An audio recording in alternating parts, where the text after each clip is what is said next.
Biblias en 1 Timoteo capítulo 5. 1 Timoteo capítulo 5, y estamos examinando los versos 17 al 25. El día de hoy es la conclusión de este mensaje que empezó hace 2 domingos atrás, ¿verdad? El primero lo predicó mi hermano Adán, el segundo lo prediqué yo, y hoy vamos a concluir esta porción de la palabra. Les invito a todos a que abran su Biblia ahí, 1 Timoteo capítulo 5, versos 17 al 25, y voy a pedirles por favor que cuando encuentre el pasaje se ponga de pie una vez más para leer la Escritura juntos y honrar al Señor de la palabra, reverenciar al Dios de la palabra, ¿verdad? Dice así la Sagrada Escritura: los ancianos que gobiernan bien sean considerados dignos de doble honor, principalmente los que trabajan en la predicación y en la enseñanza. Porque la Escritura dice: no pondrás bozal al buey cuando trilla, y el obrero es digno de su salario. No admitas acusación contra un anciano a menos de que haya 2 o 3 testigos. A los que continúan en pecado, repréndelos en presencia de todos, para que los demás tengan temor de pecar. Te encargo solemnemente y de Cristo Jesús y de sus ángeles escogidos, que conserves estos principios sin prejuicio, no haciendo nada con espíritu de parcialidad. No imponga las manos sobre nadie con ligereza, compartiendo así la responsabilidad por los pecados de otros. Guárdate libre de pecado. Ya no bebas agua sola, sino usa un poco de vino por causa de tu estómago y de tus frecuentes enfermedades. Los pecados de algunos hombres ya son evidentes, yendo delante de ellos al juicio. Pero a otros sus pecados los siguen. De la misma manera, las buenas obras son evidentes, y las que no lo son, no se pueden ocultar. Padre, rogamos en esta hora el auxilio de tu Espíritu Santo. Pedimos que Él nos ilumine y nos capacite para entender las maravillas de tu ley. Señor, obra en nuestras mentes y nuestros corazones, y tráenos convicción a través de tu palabra, y transfórmanos también. Aplícala para que podamos vivirla y podamos honrarte. Lo pedimos en el nombre de Jesús. Amén y amén y amén. Pueden tomar sus asientos, hermanos. Muchas gracias a todos.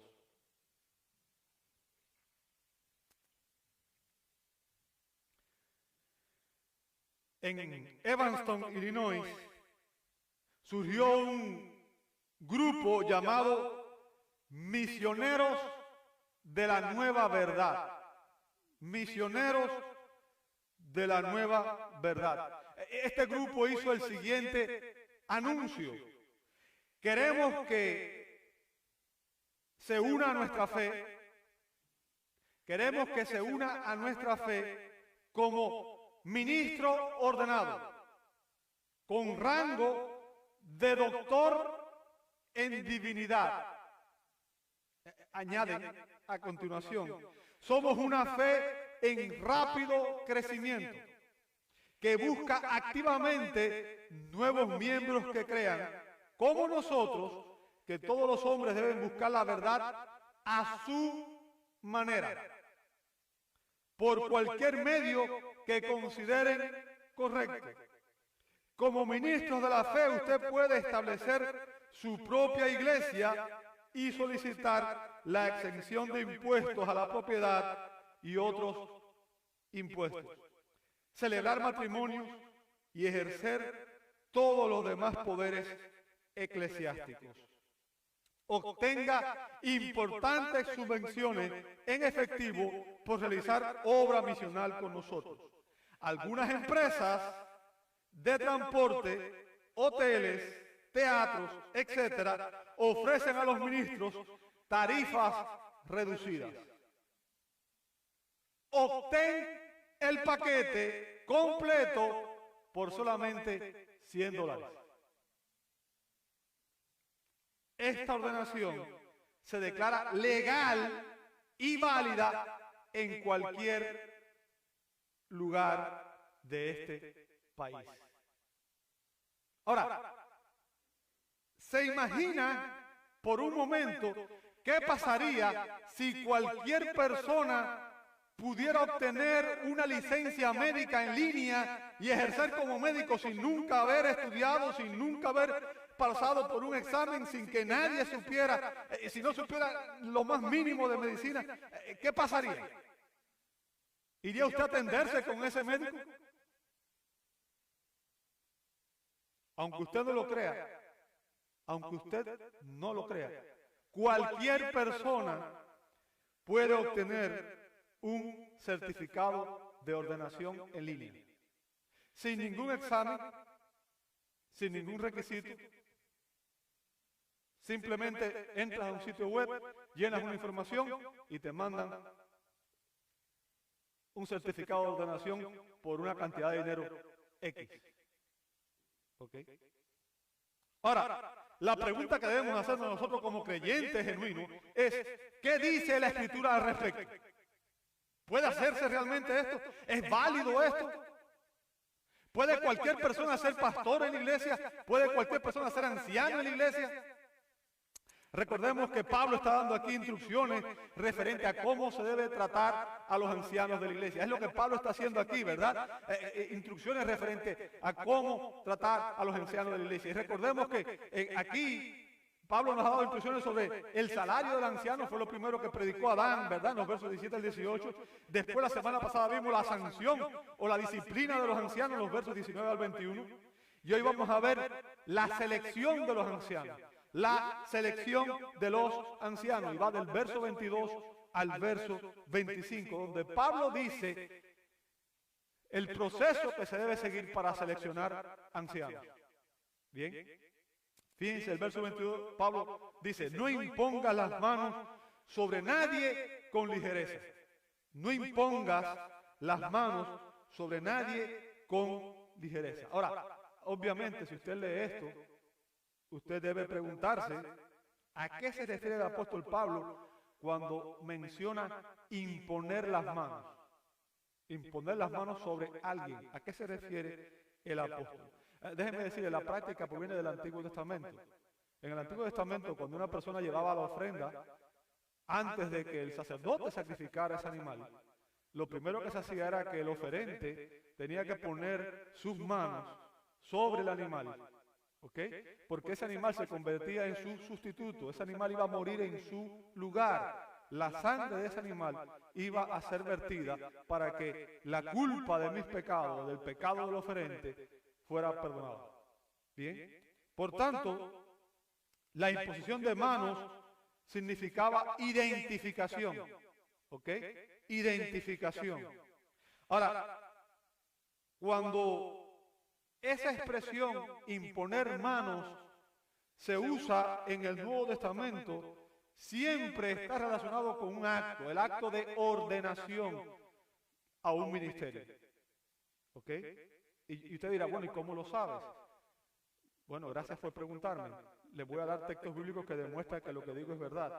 O sea, siempre que se iba a ordenar a una persona, se le imponían las manos. Por ejemplo, en el libro de los Hechos, en el capítulo 6, verso 6, vemos lo que sería la primera ordenación de diáconos. ¿Se recuerdan cuando hubo el primer desacuerdo en la iglesia, que las viudas de los griegos no estaban siendo atendidas y obviamente reclamaron y se escogieron hombres para que atendieran a estas viudas, ¿verdad? En Hechos capítulo 6, verso 6, dice la Escritura, los cuales presentaron ante los apóstoles. O sea, ahí se está refiriendo a los 7 hombres que escogieron, ¿verdad? Los trajeron, los presentaron a los apóstoles. Dice, y después de orar, ¿qué hicieron los apóstoles? Pusieron sus manos sobre ellos. O sea, ese acto de identificación significaba que los apóstoles aprobaban a estos hombres para que ellos cumplieran ese ministerio, esa función. Lo estaban ordenando, ¿ok? Estaban diciendo, nosotros aprobamos a estos hombres para que cumplan este rol. Bien. En las epístolas pastorales, por ejemplo, también vemos esto, pero antes de citar las epístolas pastorales, déjenme citarle otro ejemplo en el libro de los Hechos. Por ejemplo, cuando la iglesia de Antioquía ordenó a Bernabé y a Pablo, en Hechos capítulo 13, verso 3, la iglesia de Antioquía comisionó a Pablo y a Bernabé para que fueran sus evangelistas, fueran sus ministros, fueran a predicar el evangelio, ¿verdad? Y en Hechos 13:3 dice, entonces, después de ayunar, orar y haber impuesto las manos sobre ellos, los enviaron. ¿Se da cuenta? O sea, la iglesia, ¿qué hizo? Obviamente hubo un proceso de selección y después que estos hombres fueron escogidos, ellos que estaban ayunando, ellos oraron y antes de enviarlos, los comisionaron. ¿Qué hicieron? Le impusieron las manos en una señal de que eran los hombres idóneos y que lo estaban respaldando para enviarlo al campo misionero. ¿Bien? Ahora sí, en las epístolas pastorales, Pablo les recordó a Timoteo su propia ordenación como ministro del Evangelio. Bien, usted puede ver eso en 1 Timoteo 4:14. 1 Timoteo 4:14. Pablo le dice a Timoteo, no descuides el don espiritual que está en ti, que te fue conferido por medio de la profecía, con la imposición de manos del presbiterio. O sea, los ancianos de la iglesia oraron, bien, le impusieron las manos como una señal de que Timoteo tenía los dones requeridos para ejercer el pastorado. Bien.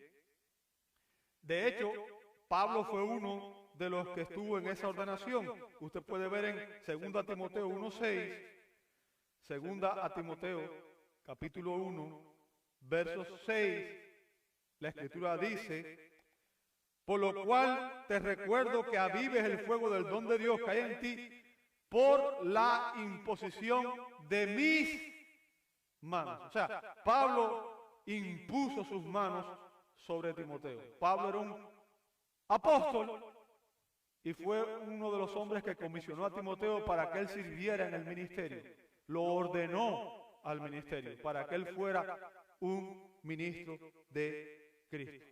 Por tanto, y este es el punto que quiero enfatizar y quiero que usted entienda, la ordenación es una ceremonia solemne mediante la cual se separa a un hombre para el ministerio. Se consagra a un hombre para el ministerio. En esa ceremonia, los ancianos que están en funciones imponen sus manos sobre el candidato como un símbolo de identificación, ¿verdad? ¿Por qué? Porque ese acto de imponer las manos es una señal de afirmación y de reconocimiento de idoneidad, de preparación, de disponibilidad y de aceptación de un hombre para el ministerio público. En otras palabras, si yo impongo las manos sobre alguien, estoy diciendo que yo respaldo a esta persona para que ejerza ese ministerio. Estoy diciendo, esta persona es idónea para cumplir este ministerio. Yo lo respaldo, cuenta con todo mi apoyo. ¿Ok? Me estoy haciendo responsable, estoy diciendo, yo avalo a esta persona. Eso es una ordenación.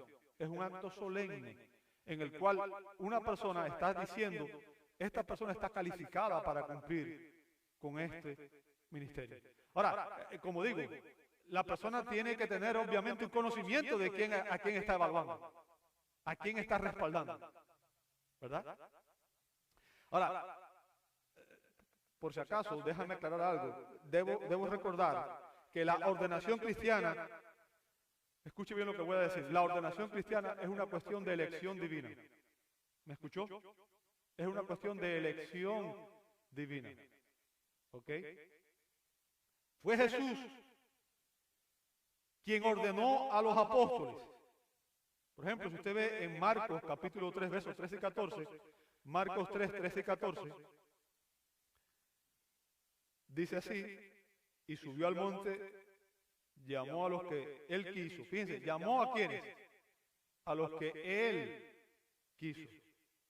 Y ellos vinieron a él, y nota lo que dice a continuación, dice, y designó a 12.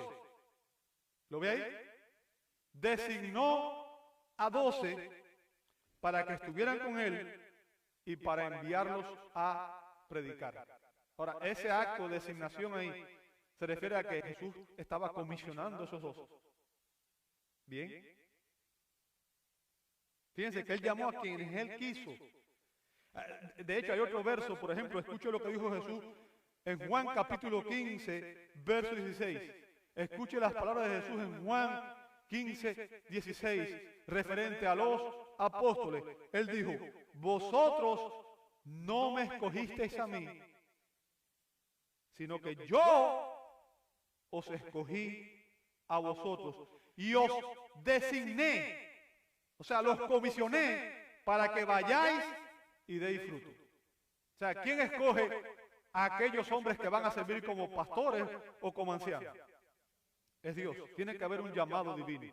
Y eso viene también del Antiguo Testamento. Como usted ve, el llamado de Isaías, el llamado de Jeremías, el llamado de los profetas, ¿verdad? Dios llamaba a los hombres que iban a servir, que iban a ser sus mensajeros. ¿Bien? O sea, es Dios quien escoge a sus líderes. Entonces, obviamente, los apóstoles ordenaron ancianos, ¿verdad? En las iglesias. ¿Dónde está eso? Si usted ve en Hechos capítulo 14, verso 23, ahí vamos a ver cómo los apóstoles ordenaron ancianos en las iglesias. Fíjense, Jesús ordenó a los apóstoles. Los apóstoles ordenaron ancianos. ¿Ve la cadena? Bien. Por ejemplo, en Hechos 14, 23, dice, después que les designaron, ¿qué cosa? Ancianos, ¿dónde? En cada iglesia. ¿Se da cuenta? En cada iglesia había ancianos. Y fíjense que está en plural, no está en singular. No dice había un anciano, había ancianos en cada iglesia. Dice, habiendo orado con ayuno, ¿qué hicieron? Los encomendaron al Señor. Fíjense, el término y designaron fue el mismo término que vimos en Juan 15, 16 y en Marcos 3, 13 y 14, donde Jesús designó a los apóstoles. Ahora los apóstoles, obviamente los apóstoles estaban designando a los ancianos, estaban ordenando a los ancianos, estaban comisionando a los ancianos para que ellos continuaran el trabajo de establecer la iglesia. Bien. Finalmente, fueron los mismos ancianos que estaban en funciones cuando los apóstoles ya no estaban, fueron los ancianos existentes en las iglesias los que ordenaban a otros ancianos. Esa es la cadena, ¿bien? Y ese es el patrón que ha seguido la iglesia hasta nuestros días. Ahora, Pablo advierte aquí, lo que Pablo está haciendo aquí en este verso, amado hermano, cuando él está hablando aquí en que no imponga las manos con ligereza sobre nadie, lo que Pablo está haciendo aquí es advirtiendo de un grave peligro.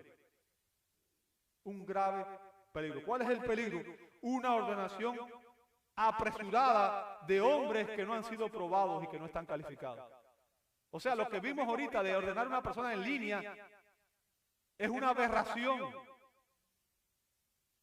Sería como darle una licencia de médico a una persona que nunca estudió medicina, o darle una licencia de ingeniero a alguien que no estudió ingeniería. Es una aberración. Las iglesias, lo que Pablo está enseñando aquí, no imponga las manos con ligereza sobre nadie. Lo que Pablo está enseñando aquí, amado hermano, es que la iglesia debe establecer un proceso que le permita examinar cuidadosamente las calificaciones de los hombres que van a ser ordenados. Es lo que Pablo está indicando en ese verso. Porque de lo contrario, el resultado sería desastroso, escandaloso, y la consecuencia es que las iglesias van a sufrir. Bien. Si usted lee la Escritura y ha estado siguiendo esta carta con nosotros, se va a dar cuenta que en la iglesia de Éfeso, precisamente donde estaba ministrando Timoteo, el pastor al cual Pablo le escribe esta carta, en la iglesia de Éfeso habían existido ancianos, líderes que estaban enseñando falsas doctrinas, ¿verdad? Usted vio eso en 1 Timoteo 1:20, que hubieron dos ancianos a los cuales Pablo tuvo que disciplinar, expulsar, excomulgar del compañerismo de la iglesia. Y dentro de los ancianos había algunos que no estaban viviendo vida santa, estaban pecando. estaban en rebeldía. Y lo que Pablo está enseñando aquí, amado hermano, en este otro verso, es que la raíz del problema por el cual esto había ocurrido, la raíz por la cual habían existido ancianos que enseñando herejía y ancianos viviendo vidas pecaminosas, la raíz del problema fue que a esos hombres se les impusieron las manos con ligereza. ¿Qué significa? Esos hombres se ordenaron sin haber existido un proceso de evaluación que permitiera conocer si el hombre estaba realmente calificado o no. Bien, es lo que Pablo está diciendo. Y una forma de poder evitar el complicado proceso de tener que disciplinar a un anciano. ¿Sabe? Es algo duro tener que disciplinar a un líder. Es difícil, es complejo. ¿Por qué? Porque tiene un impacto sobre la congregación. Pablo está diciendo que una forma de evitar el complicado problema de tener que disciplinar a un anciano es sencillamente establecer un proceso eficiente de selección que permita evaluar a los candidatos con sumo cuidado. Pablo está diciendo, nunca ordenes un anciano con premura, no te precipites, ¿verdad? No te precipites, no lo hagas con ligereza, es el término que usa la I. ¿Bien? No lo hagas con premura, sin antes haber sometido a prueba a los hombres que aspiran a ocupar este oficio. O sea, toda persona que aspira al puesto de anciano debe ser puesta a prueba. ¿Cómo lo sé? Bueno, vamos a ver lo que dice Pablo en 1 Timoteo 3:10. 1 Timoteo 3:10. En 1 Timoteo 3:10 dice el apóstol Pablo, que también estos, ¿lo veis? ¿Ok? Sean sometidos ¿a qué? A prueba primero. Y si son irreprensibles, que entonces sirvan como diáconos. Ahora, ahí está hablando de los diáconos, ¿verdad? Pero si usted lee el contexto, antes de hablar de los diáconos, Pablo habló primero de quiénes, de los ancianos. Y Pablo está diciendo, ¿sabes qué? También estos, con relación a quiénes, a los ancianos. O sea, prueba a los ancianos y también prueba a los diáconos. ¿Entienden? O sea, tanto ancianos como diáconos deben ser probados antes de ser comisionados, antes de ser aprobados para que sirvan en el ministerio. ¿Se entendió el punto? Y es lo que Pablo está defendiendo aquí en el capítulo 5 de 1 Timoteo. ¿Ok? Pablo está diciendo que no se debe ordenar a nadie sin antes probarlo. Y obviamente en Éfeso se ordenaron hombres de manera apresurada y Pablo se vio en la obligación junto con la iglesia de tener que disciplinarlos y expulsarlos por herejes, ¿verdad?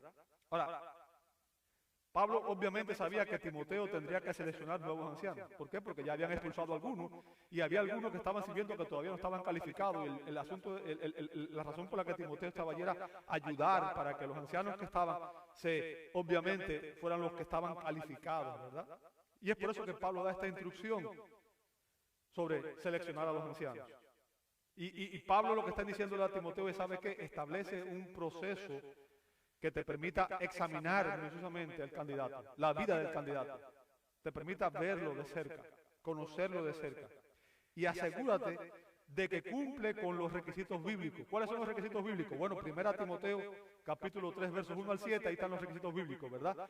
Y ya lo vimos, 1 Timoteo capítulo 3 versos 1 al 7, y en Tito 1, 5 al 9. Recuerda, ese fue el que leí en la lectura bíblica ahorita, ¿verdad? El hombre debe ser irreprensible, debe ser marido de una sola mujer, no dado al vino, no pendenciero, un hombre que tenga con dominio propio, un hombre que sea amable, apto para enseñar. Recuerda todas esas cualidades que ya vimos, ¿cierto? Entonces, hay que evaluar al hombre a la luz de todas esas cualidades y necesitamos escoger hombres que estén más cerca de esas cualidades. O sea, si usted ve en 1 Timoteo capítulo 3 verso 1, dice, si alguno anhela obispado, el hombre tiene que tener una convicción de llamado, tiene que tener el llamado de Dios, saber que Dios lo está llamando a servir. ¿verdad? Si alguno anhela, tiene que tener convicción de llamado. Después empieza a dar una serie de características que tienen que ver con el carácter del hombre de Dios. Y después da unas indicaciones que tienen que ver con el conocimiento del hombre de Dios. Dice que el hombre no puede ser un neófito, o sea, no puede ser un nuevo creyente, y que tiene que ser un hombre apto para enseñar. Ese es un requisito fundamental para ser un anciano, un pastor. Bien. Por tanto, en el proceso se debe investigar cuidadosamente la vida del candidato para determinar si tiene la convicción del llamado. O sea, ¿estás llamado a servir en el ministerio? La convicción del llamado, el carácter probado que se requiere, o sea, una persona que no tenga un estilo de vida con un pecado evidente que lo descalifique y que todo el mundo pueda decir, ese hombre no puede servir porque es un ladrón, o ese hombre es un adúltero, o es un sinvergüenza, ¿verdad? Tiene el carácter probado y que tenga el conocimiento doctrinal requerido. ¿Por qué? Porque tiene que ser capaz de refutar las falsas enseñanzas y enseñar la sana doctrina. Todo eso hay que evaluarlo, ¿verdad? Convicción de llamado, carácter y conocimiento. O sea, hay que conocer al hombre a profundidad. Bien. Si no se hace el proceso de una manera adecuada, de una manera correcta, y se ordena a hombres que no cumplen estos requisitos bíblicos, y lamentablemente eso sucede mucho, amado hermano. Sucede mucho, ¿verdad? Porque muchas veces las iglesias están apresuradas porque ven necesidad y se quiere poner líderes sin hacer la evaluación. Pero cuando se hace una ordenación sin ese proceso que Pablo aquí instruye, si no se hace un proceso adecuado, si no se cumple, se ordena un hombre que no cumple con los requisitos bíblicos, dice Pablo que estaríamos, dice ahí mismo en ese verso a continuación, en el verso 22, la segunda parte dice, estaríamos compartiendo así la responsabilidad por los pecados de otros. ¿Lo ve conmigo? En la segunda parte del verso 22. Si se ordena un hombre no calificado, dice Pablo, estamos compartiendo la responsabilidad por los pecados de otros. ¿Por qué? Porque estaríamos ordenando a hombres no calificados. Cuando se ordena a hombres no calificados, los demás líderes, los demás ancianos, se convierten en culpables del pecado de que exista hombres que están sirviendo como líderes, como ancianos, sin estar calificados. Quienes lo ordenan están cayendo en el pecado de decir, yo respaldo a este hombre cuando ese hombre no está calificado. Bien, y eso obviamente pone en peligro a los líderes. ¿Por qué? Porque uno no sabe las cosas que puede hacer ese hombre mientras esté en esa posición. Un líder está ejerciendo influencia sobre el resto de las personas. Y un líder no calificado puede dividir la iglesia, puede causar problemas, puede ser un serio problema para la iglesia. Ningún anciano, pastor o miembro de la iglesia, escuche bien lo que voy a decir, eso no significa que ningún pastor o anciano o miembro de la iglesia sea perfecto. Yo no soy perfecto y me imagino que ninguno de ustedes lo es, ¿verdad?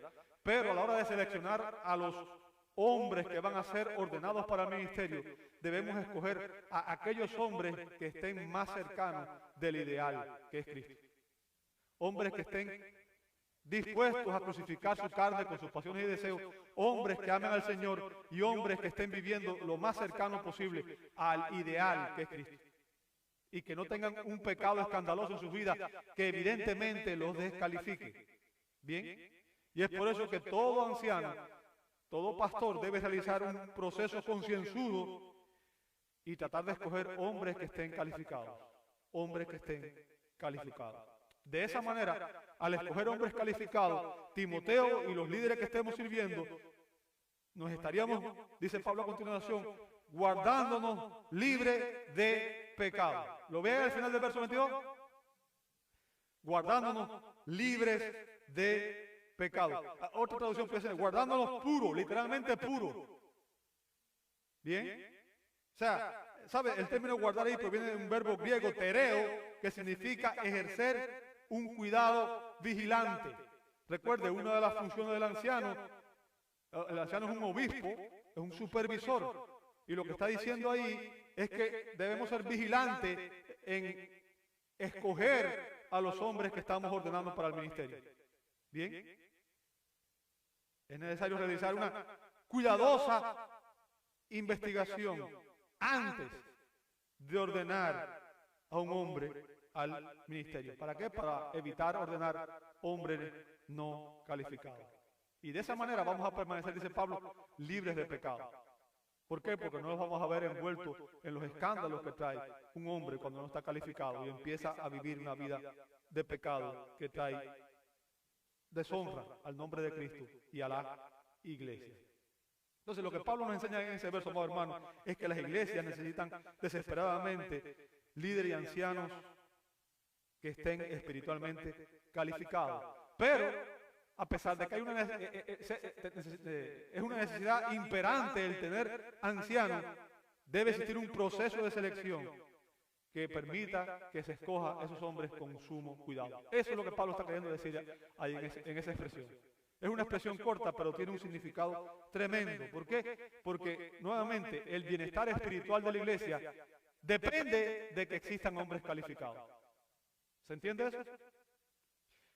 Lo voy a poner en una ilustración sencilla. Si los padres que usted tiene son padres que no son buenos padres, que no se ocupan de alimentarlo, de cuidarlo, de protegerlo, usted como hijo sufre.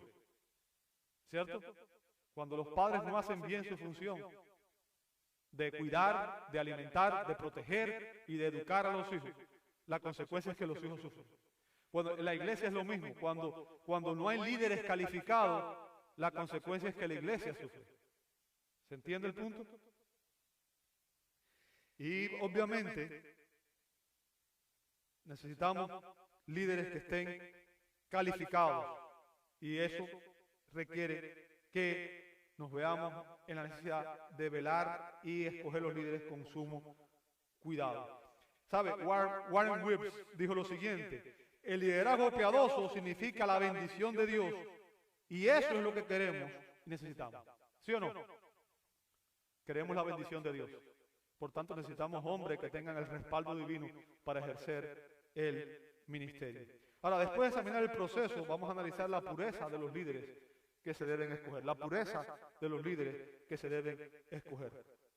En el verso 23, dice el verso 23, ya no bebas agua sola, sino un poco de vino por causa de tu estómago y de tus frecuentes enfermedades. Ahora, esto es una especie de paréntesis aquí, ¿cierto? Es una especie de paréntesis. Es evidente aquí que Timoteo, el joven pastor Timoteo, tuvo sumo cuidado de evitar cualquier cosa que pudiera dañar su testimonio.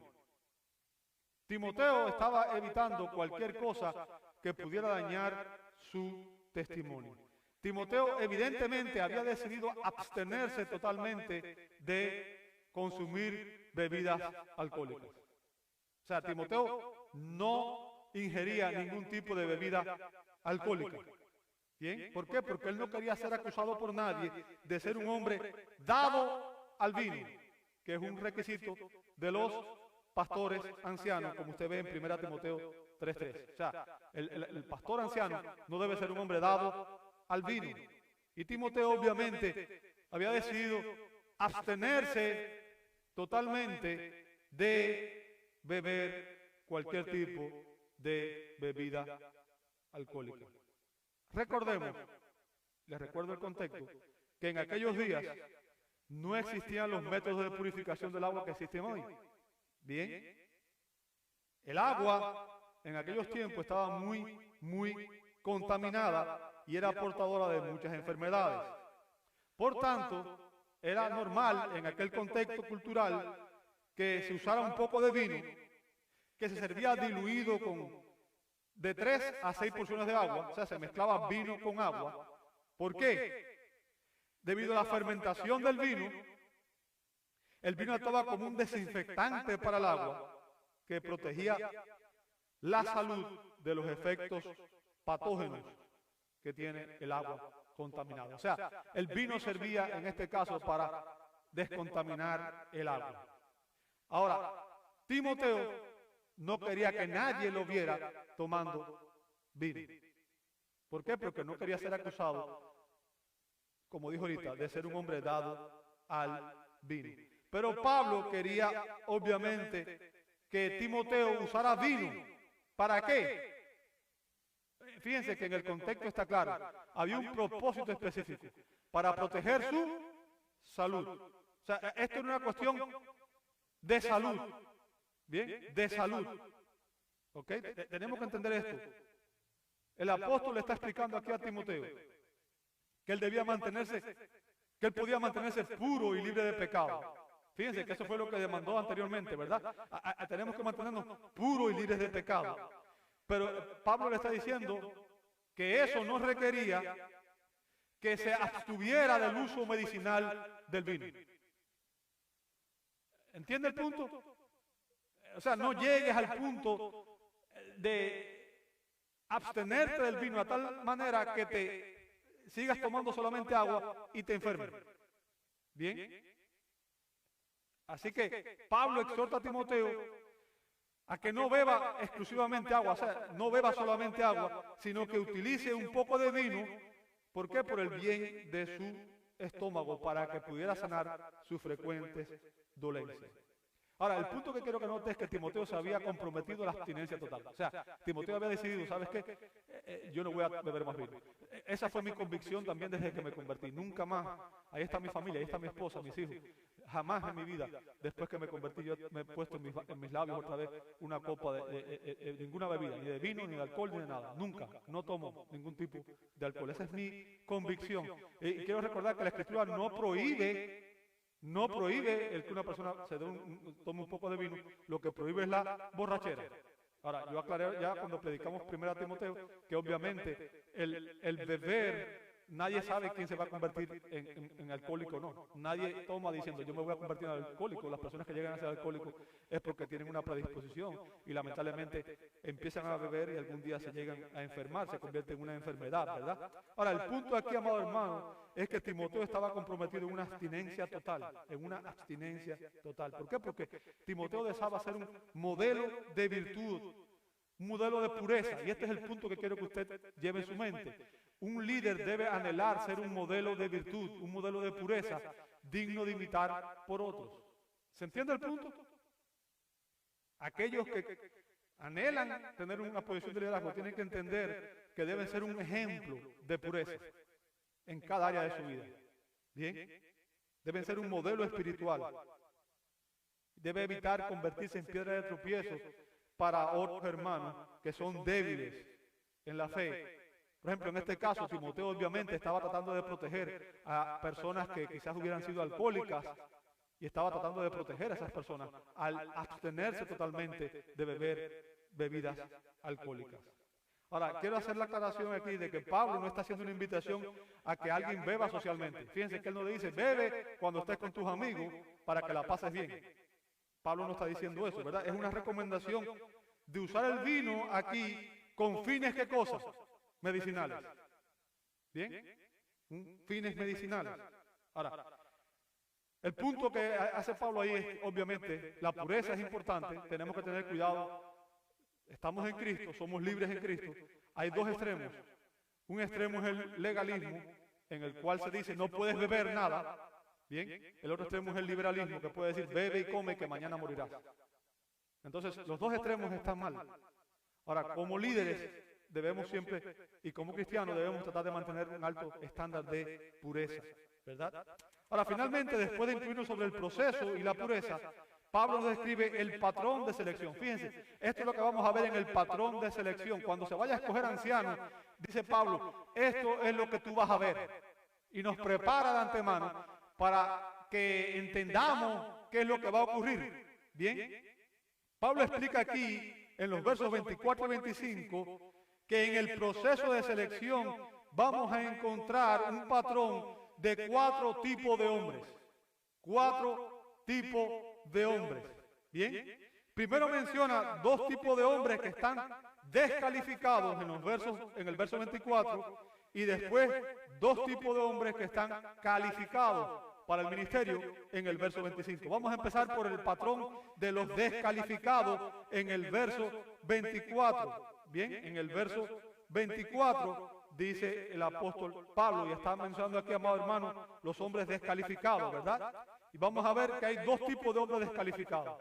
Están los hombres descalificados que son evidentemente descalificados, y están los hombres descalificados que nos vamos a dar cuenta que están descalificados en el proceso de evaluación de ese hombre. Vamos a ver primero los descalificados evidentes. En el verso 24 dice, los pecados de algunos hombres son ya, ¿qué cosa? Son evidentes, todo el mundo lo conoce. Yendo delante de ellos al juicio. O sea, Pablo dice ahí, amado hermano, que algunos hombres son pecadores tan flagrantes que se les puede descartar para liderazgo desde el principio. O sea, no hace falta ni hacer procesos. De entrada ya pueden ser descartados. ¿Por qué? Porque es evidente que ellos no son aptos para servir como ancianos y pueden ser rechazados de inmediato. ¿Bien? Fíjense, el juicio del que habla Pablo aquí se refiere precisamente a la evaluación que hace la iglesia para determinar la idoneidad de un hombre para servir. Lo está diciendo, no hace falta hacer el proceso porque es evidente que este hombre está descalificado. Su reputación les precede, ¿verdad? Todo el mundo los conoce y todo el mundo sabe quiénes son. Por tanto, están descalificados de entrada, evidentemente descalificados. Pero después Pablo habla de otros hombres que se va a descubrir que están descalificados en el proceso de examen. Dice Pablo después en el verso 24, la segunda parte, mas a otros sus pecados los siguen. ¿Lo veis? Fíjense, Pablo refuerza ahí la importancia de realizar un proceso cuidadoso de evaluación.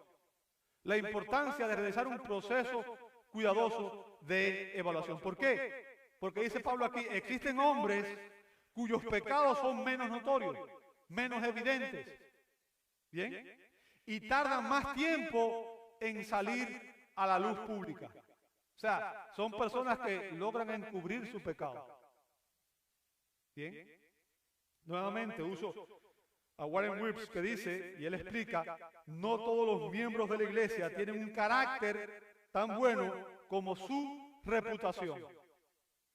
O sea, son personas que logran engañar a otros, dan la apariencia de ser algo que no son.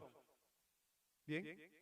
Entonces él advierte, así que tengan cuidado, tengan cuidado. O sea, el punto es que algunos hombres pueden encubrir su pecado por más tiempo. Y lo que Pablo está diciendo es, pero aunque ellos puedan encubrir su pecado, si ustedes realizan un examen concienzudo, si ustedes realizan un proceso concienzudo de examinar a ese hombre en cada circunstancia de su vida, en ese proceso de evaluación, es muy probable que esos pecados van a salir a la luz. Bien, por eso dice, sus pecados los siguen, van a salir a la luz. Y Pablo está diciendo, la evaluación apresurada y superficial facilita que se ordenen a hombres que no están calificados. Por lo tanto, la iglesia debe tomarse un tiempo en discernir si un hombre realmente está calificado. Déjeme decirle, el tiempo que hemos establecido nosotros es mínimo de un año. Mínimo de un año. Para evaluar si un hombre realmente está calificado para el ministerio. Pero no solamente es un tiempo, ese tiempo va a ser un tiempo de evaluación profunda, porque se va a examinar su carácter, sus convicciones y su comportamiento y su conocimiento. Bien. Ahora, de hecho, déjeme decirle, la iglesia debe tomarse el tiempo para discernir si un hombre está calificado o no. Y de hecho, si un hombre insiste, y cuanto más insistente es en querer convertirse en anciano, hay más razones para ser cautelosos. Esa es una advertencia que se nos da. Así que hemos examinado el patrón de los dos tipos de hombres no calificados. Ahora vamos a analizar el patrón de los hombres calificados. Verso 25. Fíjense, dentro del patrón de los hombres calificados, tenemos los evidentes en la primera parte y los examinados en el verso 25b. dice Pablo en el verso 25, la primera parte. De la misma manera, las buenas obras son ¿qué cosa? Evidentes. O sea, como dice, y voy a citar aquí las palabras del expositor reformado Philip Graham, la verdadera piedad, escuche lo que dice este hombre, la verdadera piedad brilla como el sol. O sea, cuando un hombre es piadoso, se ve a la legua. Bien. Por lo tanto, hay algunos candidatos que obviamente pertenecen al ministerio.